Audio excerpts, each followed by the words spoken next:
My husband was this amazing guy. We met in high school. We were high school sweethearts, and he was just great at everything he did. But he went to Iraq and he saw some pretty hard things there right when the war first started. I was pregnant with our son. And when he came back, he just had to jump into fatherhood. There was no de-escalation from going to being in wartime situations to having a newborn baby. He just packed it all down and jumped in and did what he did. And he was just an amazing father. But I noticed over the years he was drinking more than normal and kind of hiding and sneaking around about it. And when I would ask him about it, it's like there was never a connection between the drinking and anything that was going on. It seemed like that was happening more often. And then I was involved in the October 1st shooting, and that was a hard thing for our family. His mom got breast cancer and she passed away 9 months later. And then our 8-year-old niece passed away a few months after that.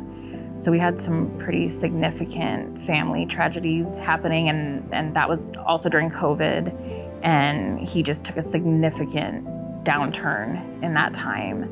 When he wasn't drinking and having those addicted thoughts, he knew he was loved. He knew that God loved him.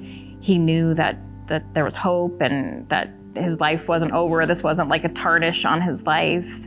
But when he would get back into that addicted way of thinking, it was almost like two different brains. The healthy brain was telling him it's okay to get support. But when he would be in that addicted mindset, it would just be more of, nobody understands what you're going through. They're not gonna get it anyway. You don't need to talk about it, you're fine. And I feel like that's where it kind of took a significant turn with his depression.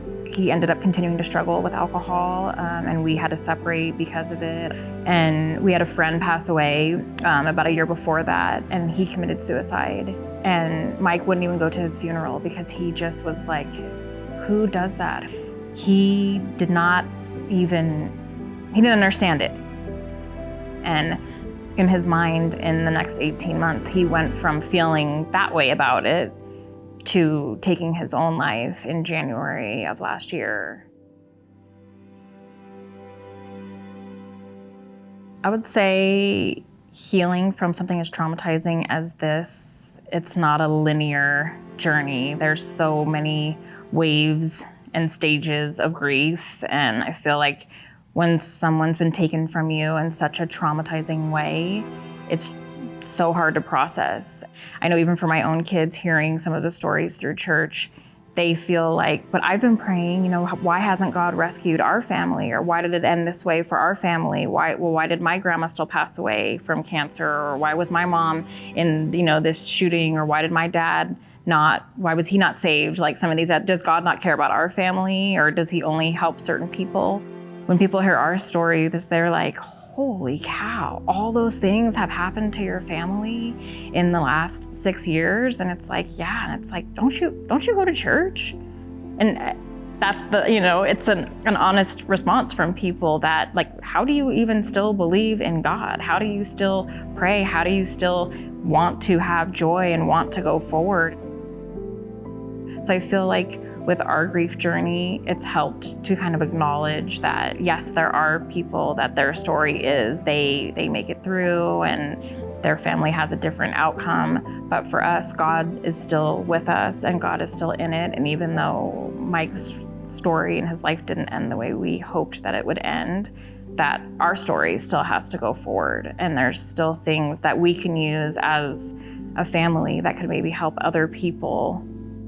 I would say the main thing that I would want to tell anybody just in our church that's struggling is, no matter what you've been through, no matter what has happened in your life, no matter what you've done, there's nothing that makes not being here tomorrow worth it. And it's a gift when you reach out and you tell your people around you that you need their help.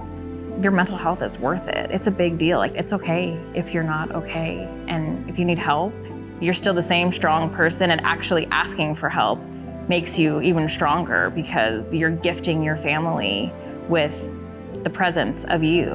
I believe God loves us, and even if our story has not ended like I hoped it would, He's still with you, and the joy of the Lord can be your strength.